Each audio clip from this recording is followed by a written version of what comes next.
Hey everyone, welcome to Past Lives and the Divine. I'm Gina, the host of this podcast, and today I have an episode that is all about the Asteroid Goddesses in astrology.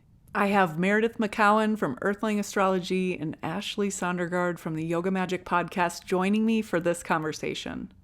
Meredith of Earthling Astrology is an evolutionary astrologer and a dream worker, and you can find more about Meredith's offerings and how she works at earthlingastrology.com, and you can find that linked in the show notes. And Ashley Sondergaard is the host of the Yoga Magic podcast.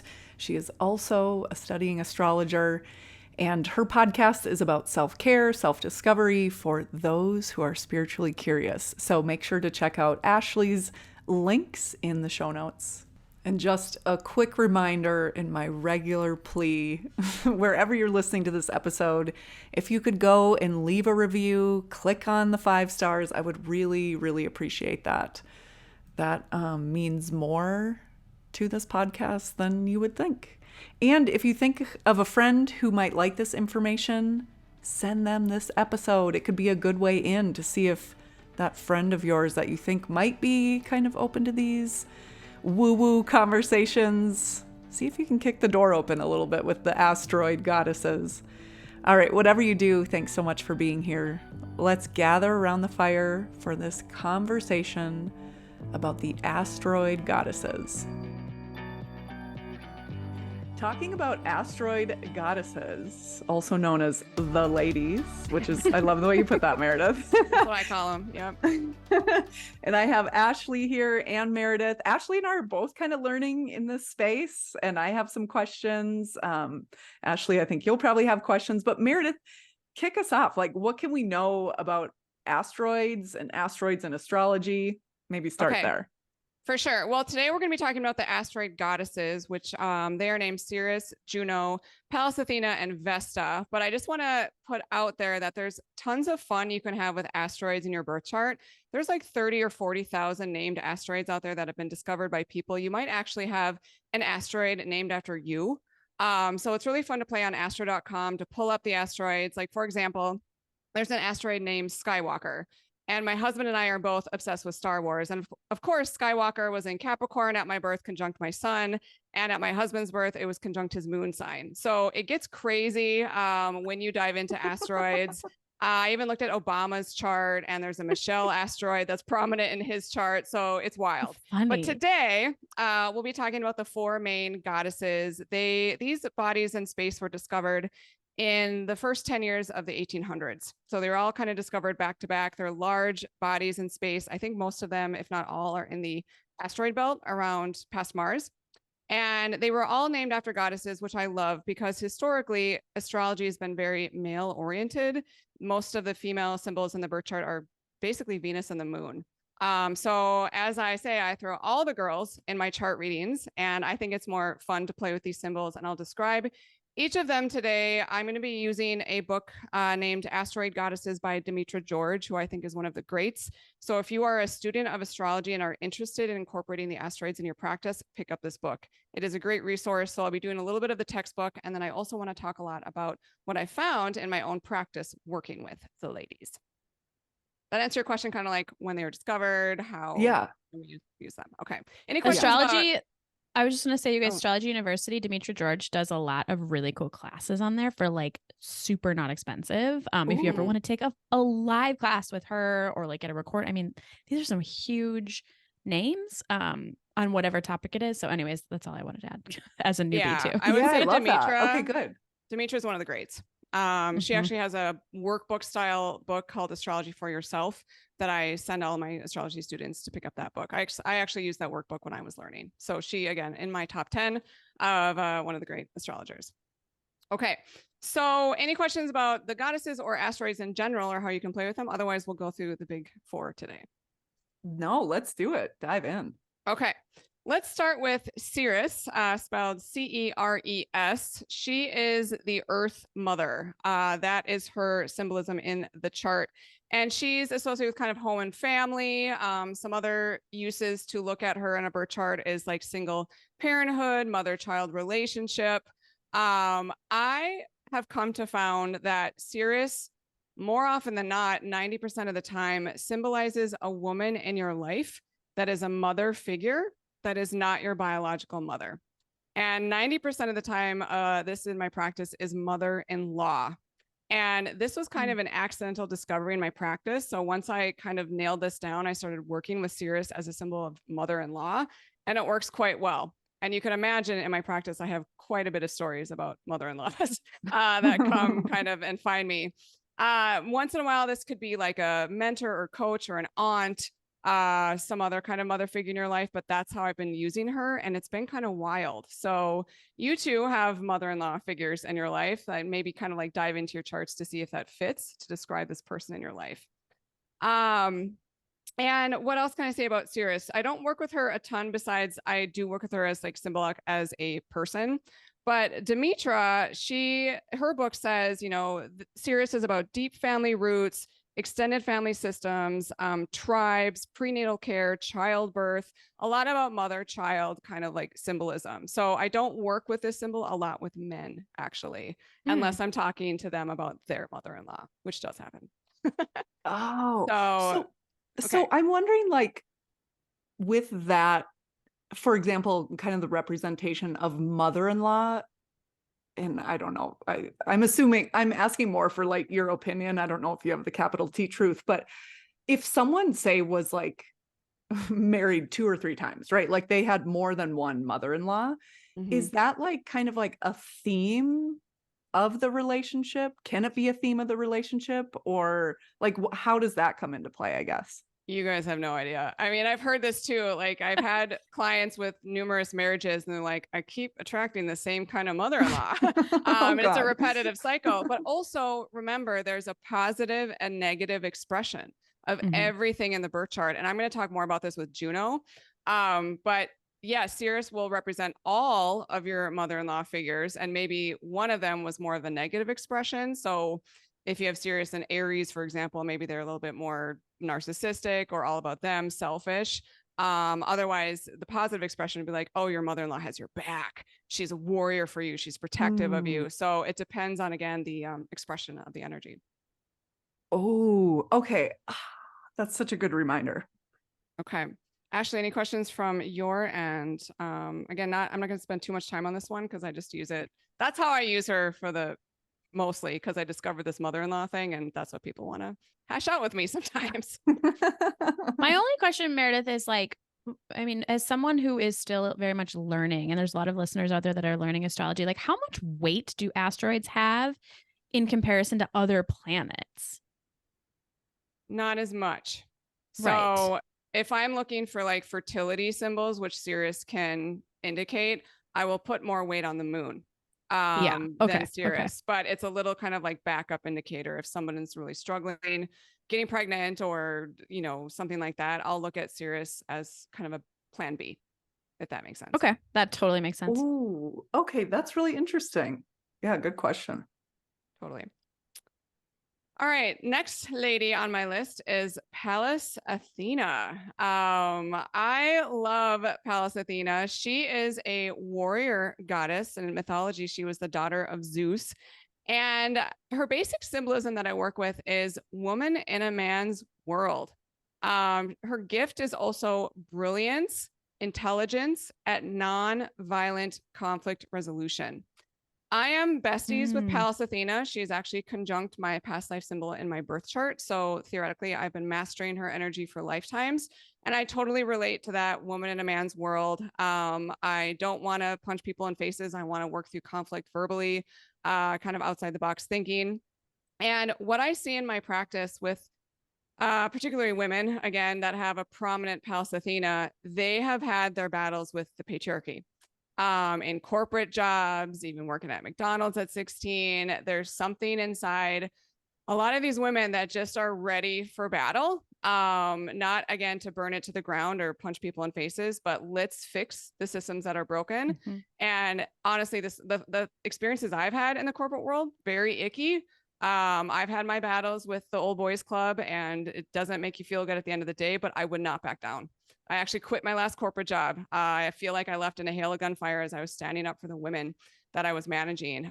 So Pallas Athena, brilliant, genius level warrior, but not in a violent way. Again, woman in a man's world. This is her basic symbolism that I work with. Wow.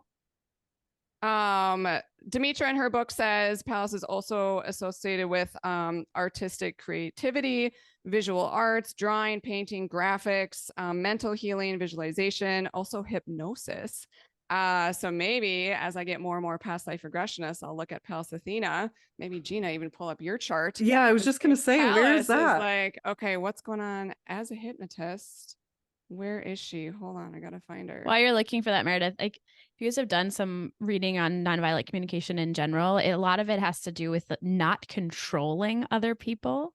Mhm. And I think there's like what you're saying around like that feminine nature of helping things happen, but like not controlling, right? With patriarchy it's like landing and makes so much sense. And the other piece of it is that with nonviolent communication, it's often about like talking to yourself, not controlling yourself, right? And like I wonder if that can help someone if they're having some of that negative self-talk, look to this particular marker in their chart. I like that. Wow. Yeah. Cause I struggle with that for sure. I mean, I've gotten so much better, but it's still a thing for me. It's like that negative self-talk or beliefs, I guess, more so now. So Gina, mind blown. I didn't realize Pallas Athena was related to hypnosis until I just scanned that in the book in my lap. You have Pallas Athena in the 6th house of job. Stop. Also in Aries, which is a very passionate sign. And I know you have such a passion for your craft. Also with Pallas Athena in Aries, a masculine sign in the 6th house. I assume you've had your own battles, Gina, with the old boys club. And jobs you've done, especially maybe in the fitness industry. I haven't heard too much from you on that end, but yeah, you are ready. Powerful placement for you. You're ready to go to battle with that energy too. Oh my God.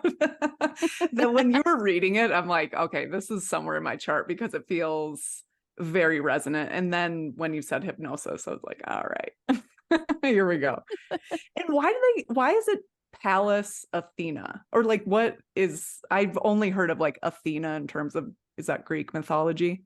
I don't know. What is Pallas? Oh, okay.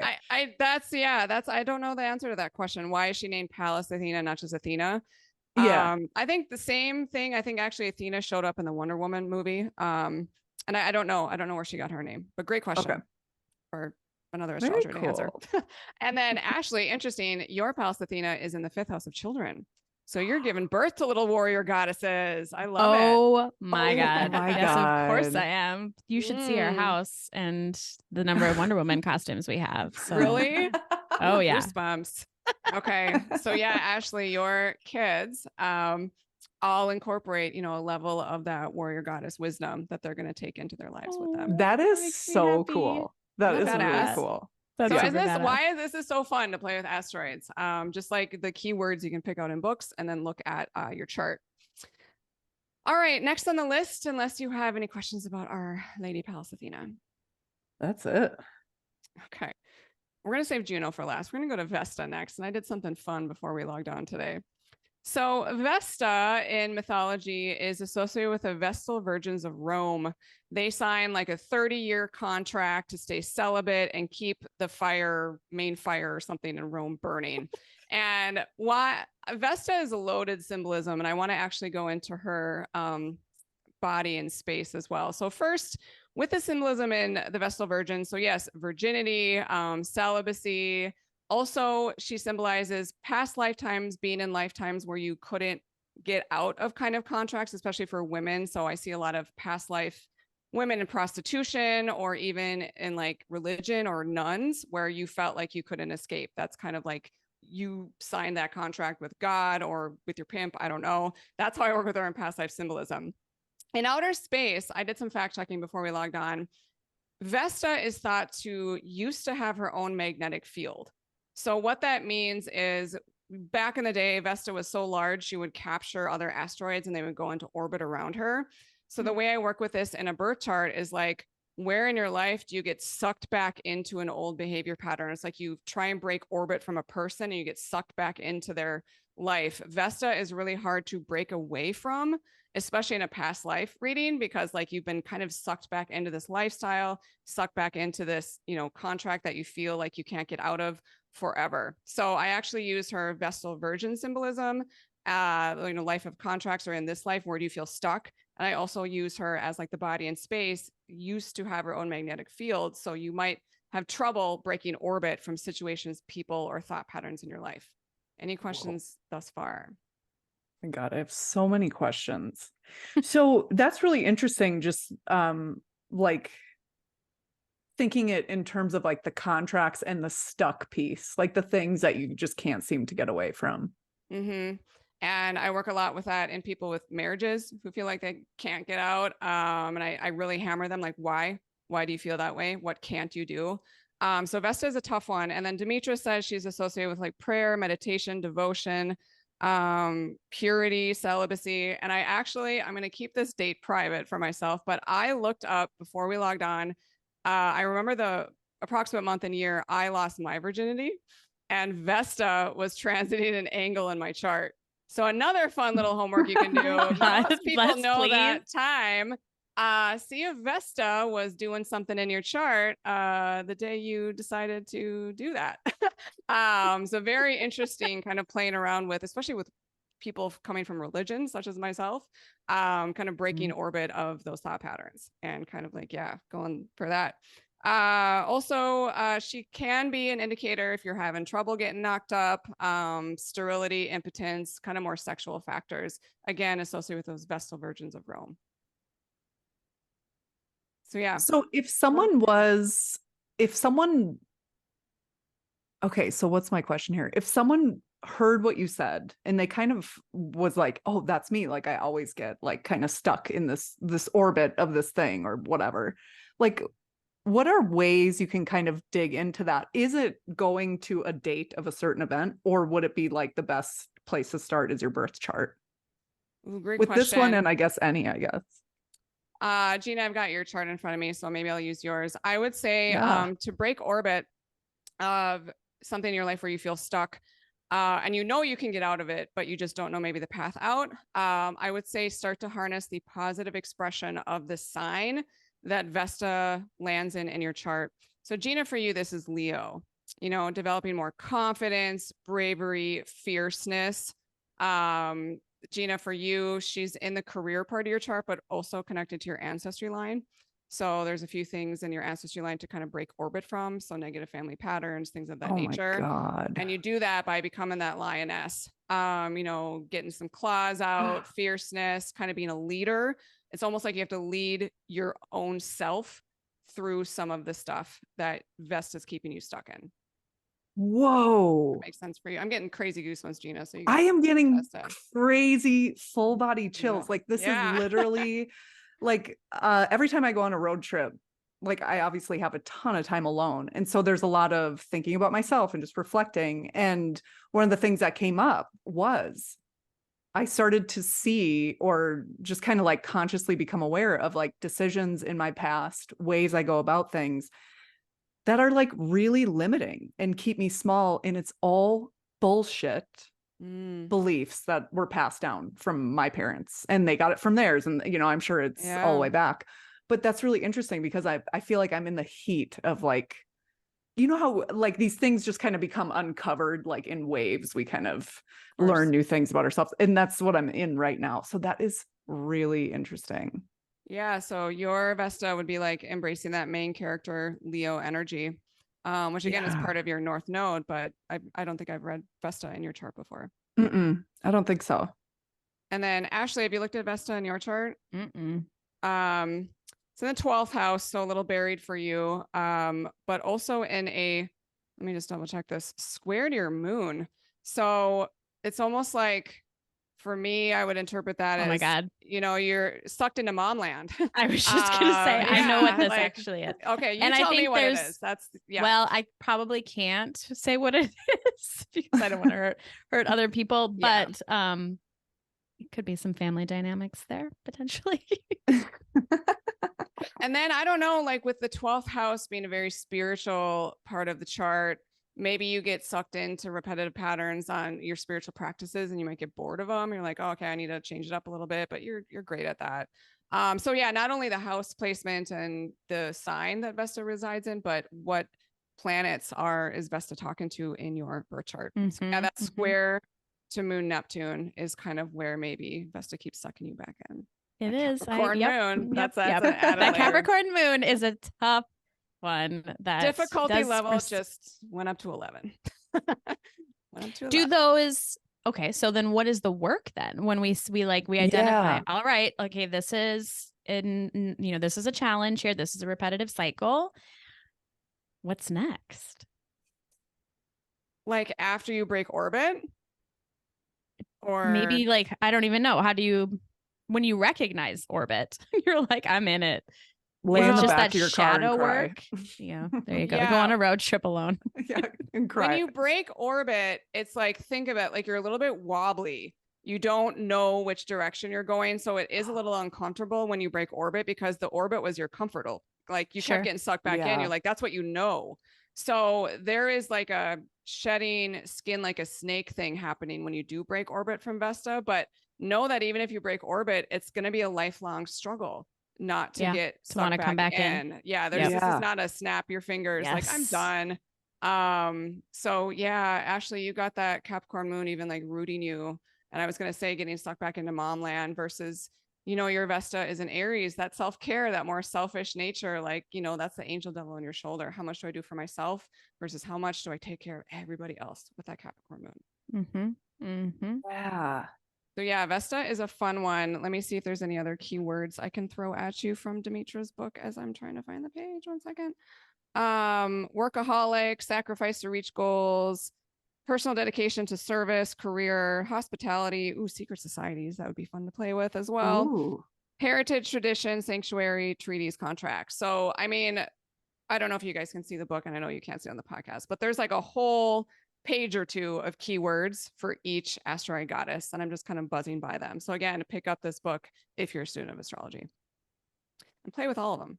Spend all day looking at your chart and asteroid goddesses. So I kind of get the feeling that with this one, I guess every sign has its shadow or like where it's easier or more difficult.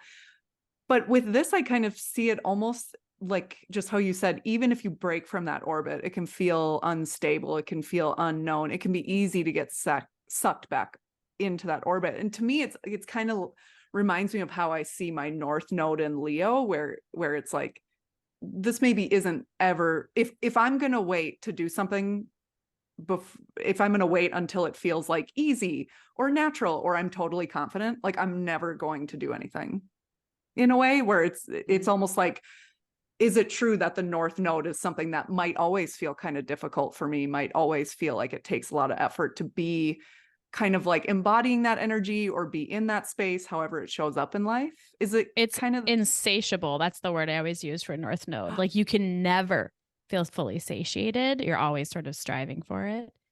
Oh shit. I've never thought of it like that. That's how I would describe 20 years of entrepreneurship for me. And Gina, highly recommend. Because Vesta is conjunct close enough to your North Node. So it's like, there's almost a magnetic field bouncing you off of your North Node. Like Vesta can also repel with her magnetic field. So you actually have an extra layer of difficulty embracing that Leo North Node because Vesta's magnetism is kind of like surrounding it. So you might feel like, yes, I'm Leo today. And then all of a sudden you get flung out of the orbit.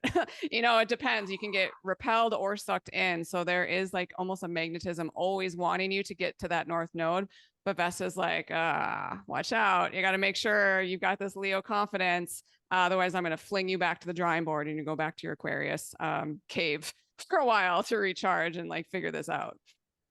That is very illuminating. Whoa.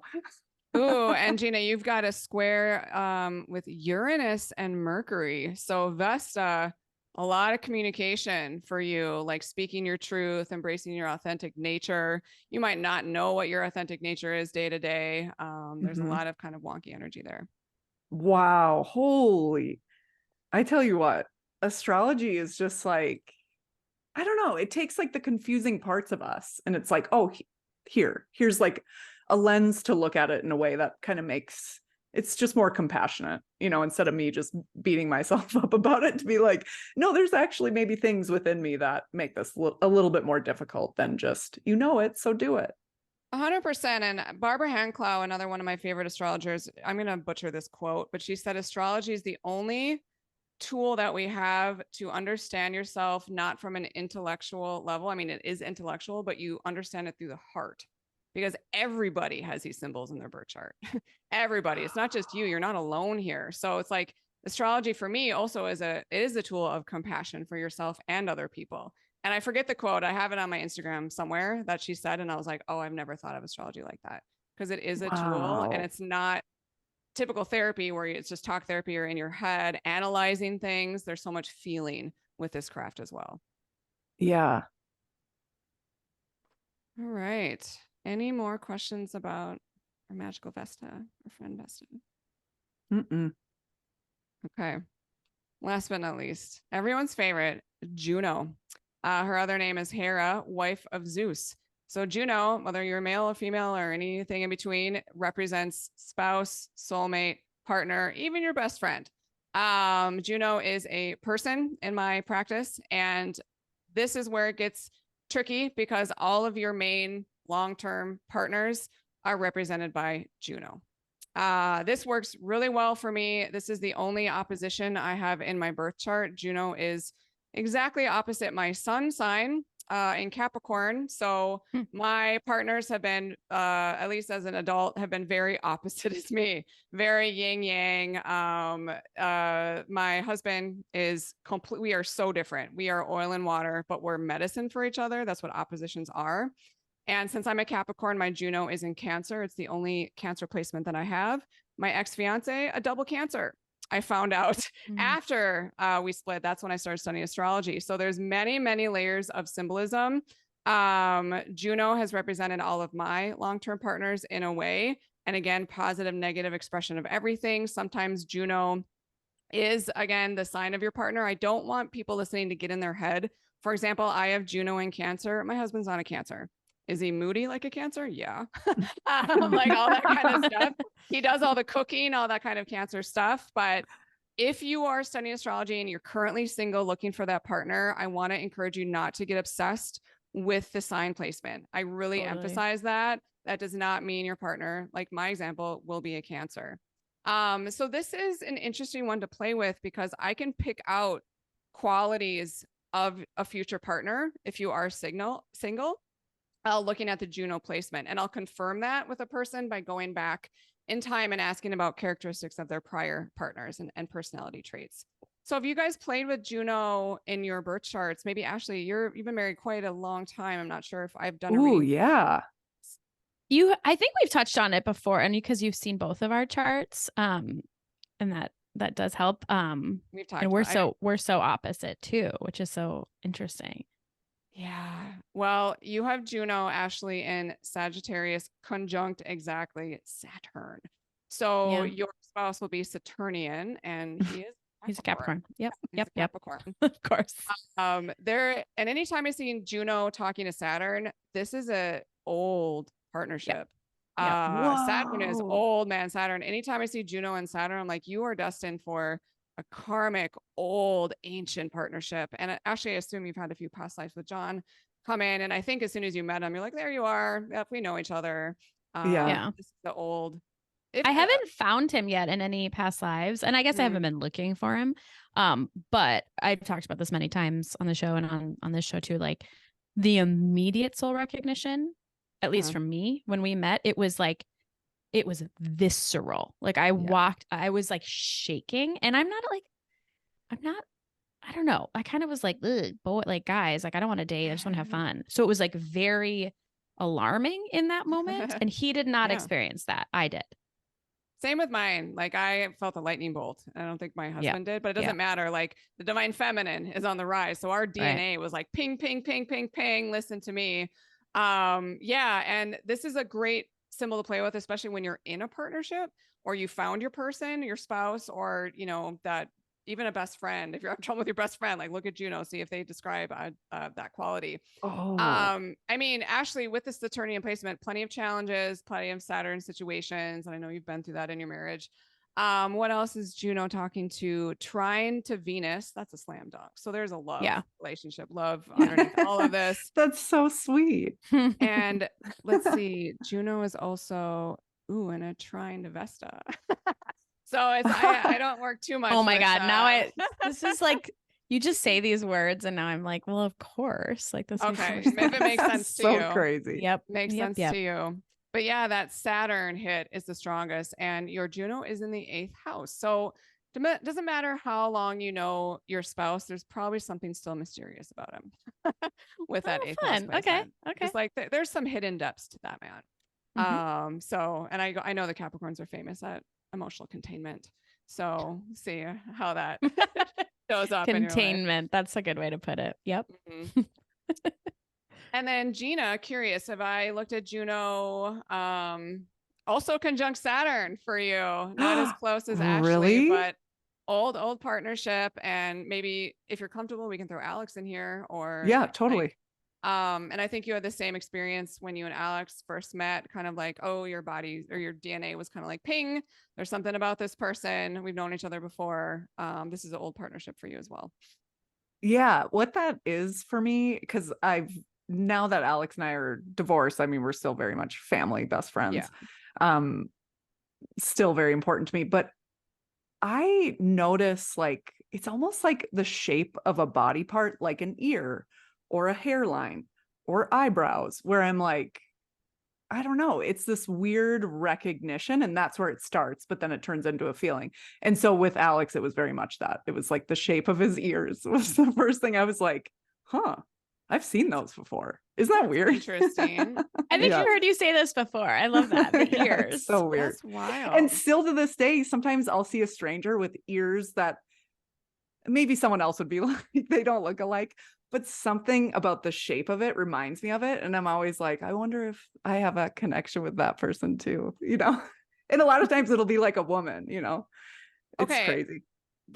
I'm just going to share this, and this is a little bit complicated, but hopefully I can make this make sense. What you're describing, Gina, is kind of like a Virgo thing, like an attention to detail that nobody else would notice. Like this little thing that, like a hairline or an earlobe or whatever you said. Yeah. And I was trying to make sense of that, because when people talk, I'm like looking at your charts and it's like lighting up for me. So you have Juno in Libra, which is ruled by the planet Venus, who is in Virgo for you. So your soulmates, your people, like you're doing this love analysis based on these little tiny details. And I bet it goes maybe beyond even the physical, how they walk, their mannerisms, their body language. Is it true? Yeah. Okay. So Venus and Virgo is actually ruling your Juno. So you're noticing these fine points, these little details. Yeah. And it's crazy because it'll be super strong. Like, whoa, I feel like I've been primed to see this person's face is the feeling. Like, it's really bizarre. And it's not that like, oh, this is a long-term lover, like someone who, recently where we're not connected anymore, but it's like, I learned so much and it was like a good connection while it lasted, but it was fine ending. But even in that, where it's like, it doesn't have to be this huge part of my life. It can literally just be this like acute, intense, even pleasurable thing where I kind of feel like, oh, I don't know, maybe like we plan to do that. Maybe we just plan to intersect for a couple months and like, I don't know, have some fun. So it doesn't necessarily always turn out to be like this huge relationship, like say Alex, where we just kind of evolve and grow. Both of you, in my take this or leave this, depending on how it resonates with the Saturn hit, all of your partners have been karmic, whether they've been 10-year relationships or 10-minute relationships. They're all kind of karmic. You've known them before. And if they're not karmic, and there's all these terms floating around right now, karmics, twin flame, soulmate. Yeah. There's different labels for different things. But I mean, Gina, we've talked about relationships are, one of your mountains to climb in this lifetime. And did you meet Alex in like a group setting? Have I asked you this before? Like, okay. Cause you have Juno in the 11th house of community. So I assume you met through mutual friends. I met him through my best friend at the time. Yeah. Okay. And then actually you met your spouse in college, right? Was it, I don't know if it was an 8th house meeting. I don't know what that would even look like, but maybe you just didn't see him coming. That? You didn't see him coming. Trying to think. Yeah. Because 8th house is, the witchy part of the chart, the hidden part of the chart. Yeah, I haven't done too much with like house placement. But it's also like, okay, this is shared things. Shared things. Could it also be like that was a time where like in my mind, granted, like I was a very good, like follow the rules Catholic girl. Like in my mind, that was going to be the promiscuous time in my life. Ooh, that's 8th house. Right. Oh, and it was not. I mean, I like literally met John like day 2 of school. And yeah, I'm like, and we will now get married. Yeah. Oh, Saturn's like, you want your slut years, Ashley? No. Nope. Was you not allowed. Saturn's like, nope, putting the kibosh on that. Oh, so funny. So that's where the 8th house makes sense. You're like, oh yeah. Yeah. Yep. Yeah. Whoa, that's so wild. That's really cool. Any other questions about Juno? Let me see. Hold on. I gotta get Demetra in here. What else can Juno so symbolize? if you were oh no, I mean keep looking, but you can answer this question later if you want. But is it, I'm assuming it's like this too, where yes, there's like the birth chart, and then there's also like if there was a specific day, you could kind of see like what was Juno doing doing on this day. Right. So Juno is somewhere in your birth chart. When I was using the Vesta example and I looked up the date I lost my virginity, that was a Vesta transit. So yeah, all the girls are like always going around your chart, and some of them have very short orbital periods. I think Juno might be just like 4 or 5 years. I guess somebody fact check me later. I'll fact check myself, but hers is pretty quick. Okay. Most of these bodies are outside of Mars, and Mars takes 2 years to go around the sun. So most of these asteroids don't take much longer than that. But yeah, Juno, I was going to say, Demetra says, are about weddings, anniversaries, separation, marriages, courtship, engagements. So Juno might be kind of transiting your 7th house when you get engaged. I'll have to actually look at myself. And maybe Ashley, if you can send me your engagement date, I can see what Juno was doing the month you got engaged. Just another kind of fun thing to play with. Oh, yeah. But Juno's all about, like the other asteroid goddesses, support women, divine feminine energy. All of the asteroid goddesses really do embody that. So if you do have any prominence with these 4, that's going to be something that you're passionate about or want to bring balance to the collective with. And again, the divine feminine, I mean, almost there. I feel almost there in balance with the divine masculine. They got to catch up. You do? Like what? Like, what do we have left? I mean, there seems like a lot left to me. So. This is maybe another episode, but, I work with the divine feminine masculine. We all have these energies inside of us. This does not matter what our meat suit looks like. We are leaving eons of the toxic masculine. But when I do get, men coming to my practice, I'm seeing the dismantling, even in my husband, like some of this toxic masculine energy that's just been circulating the globe for so long, shifting gears into more of the divine masculine. I've seen, however, women embody toxic masculine traits.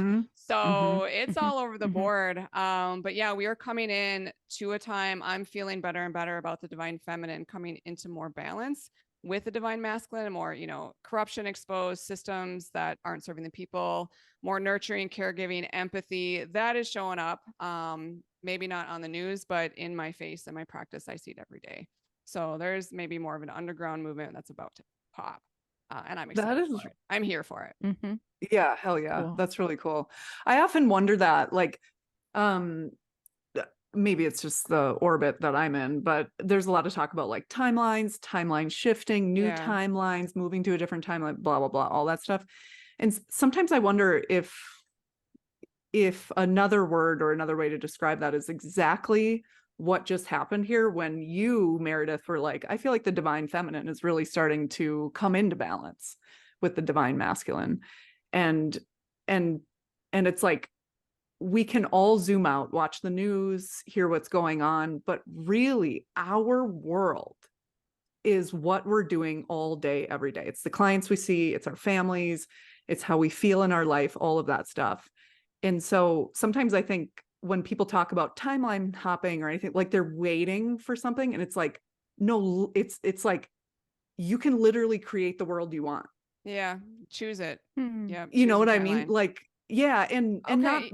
not like, oh, you have a bad, if someone has a bad outlook on something, like it's their fault or they're failing. That's not what I'm saying. What I'm saying is like, we have a lot more control than we think. And sometimes with timelines and stuff like that, I just wonder if it's more about the perception of our daily life that we're really talking about and how that can Perhaps. change. I mean, when you turn on the news, it's like doomandgloom.com, like everywhere. Oh. So in the last year, I started saying either to people who are feeding, like I got sucked in the doom and gloom the last couple of years. I had to really pull myself out of that. And I started saying, not on my timeline. And if I see something or someone throws something at me, I say, I do not consent to this timeline. And it's honestly fucking worked.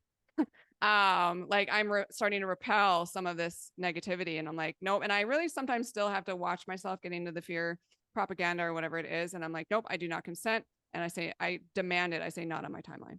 Oh, I've fuck had a yeah. lot of course, some things we cannot control that are bigger than ourselves, but like the little stuff that comes at us daily, I just say, not on my timeline. I do not consent to that.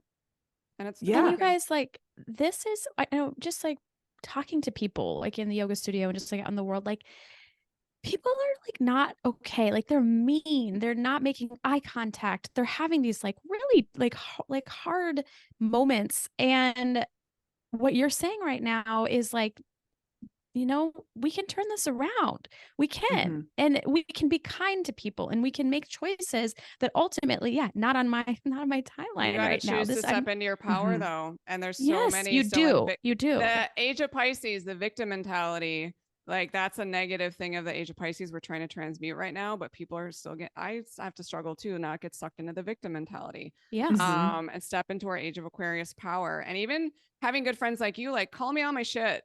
Like I, you know, have these good friendships where like, hey, you're kind of getting sucked into this victim mentality. Like, how can I help you get out of that? But some people like it's free will, free choice at every turn.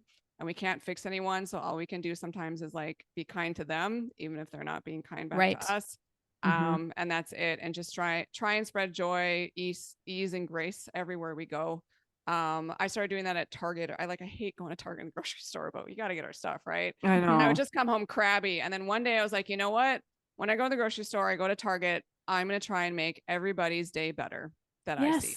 And that's just a conscious choice that I made. And it helped my mood. I'm not crabby when I get back from Target now.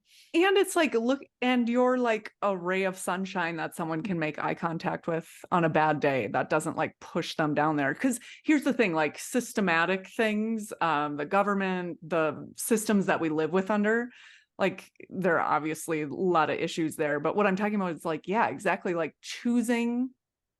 being completely aware of the shit that you could maybe control and then choosing to control it. Yeah, I think is even just like on road trips and stuff, like driving through a lot of areas that maybe have different political views than me. It's like even instead then just really focusing on like how sweet it is when someone flashes their lights at me and half a mile down the road I see a cop. You know, and it's like everybody's kind of like, hey, there's a cop up there. You know what I mean? Like that's all over. Like in Arizona, I've never seen it so much. Or even just like a semi flashing its lights to another semi so they can like get over sooner. Little things like that. It's like I'd rather focus on that than the signs that are like guns keep us safe. You know what I mean? It's like, you know, I know I'm not making a comment on guns, dude. You know, whatever. But like, I just have been seeing so much in my own life how often I pick almost like a victim thing. Like this is happening to me. Now what am I going to do? And instead being like, yeah. And I've been talking about this a lot in my kinship group. I don't know if I've talked here, but this book called Unbound, A Woman's Guide to Power, or something like that is I mean, I cannot recommend it enough. I've listened to it probably like 4 times. But it's also about like shifting that too, of like as women, when we ask for help, instead of feeling like a burden, feeling like I'm giving you a chance to have a role in my life. Do you want it or not?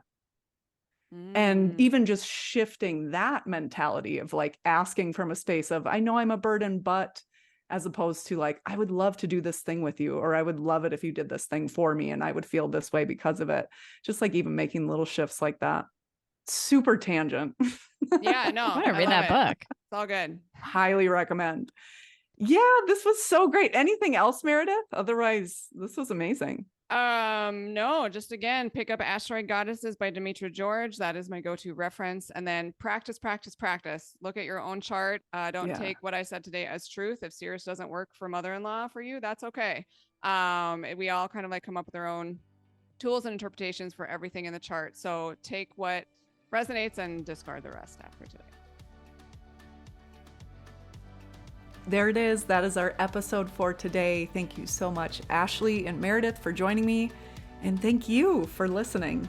And I would love it if you sent this episode to a friend, or if you haven't yet left a review on whatever platform you're listening to this on. If you can figure out how to leave a review, I would really appreciate it. All right, everybody, take anything that makes your load feel lighter and just leave the rest.